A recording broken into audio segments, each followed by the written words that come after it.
Kathniel at Andrea Brillantes nagharap na, buong detalye ating alamin.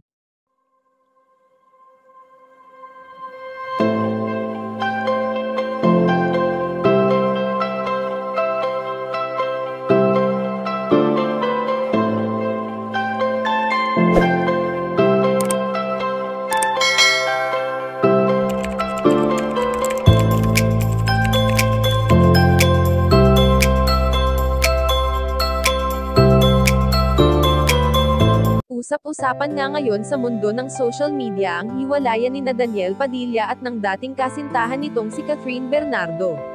Alam naman natin na matagal nang magka-love team ang tambalang Kathniel, kaya naman marami talaga sa mga taga-suporta ang labis na nagmahal sa kanilang tambalan at sa balitang ito nga ay marami rin ang nasaktan at hindi makapaniwala. Bagamat opisyal nang nilabas na ito ay totoo, ngunit may ilan pa rin talaga ang umaasa na sana ay magkaayos pa ang dalawa. Hindi naman lingid sa ating kaalaman na napapabalita na may kinalaman si Andrea Brillantes sa hiwalayan ng dalawa, kaya naman ayon sa aming impormasyon na nakalap na nagharap na pala di umano ang Kathniel at si Andrea, narito ang video ating panoorin. Tutulungan na ako! Wala lang sa lugar yung ginagawa mo! Eto sino nasa lugar? Tayo? Uy! Ano ba? Ulitin mo, sinabi ko may gagawin! Huwag na natin patuloy ng mga bata! Mag-sorry ka! Hindi ako magsasorry pa! Ayoko mag-sorry! Maganda yung magsasorry yan. Masama ugali. Parang nanay niya.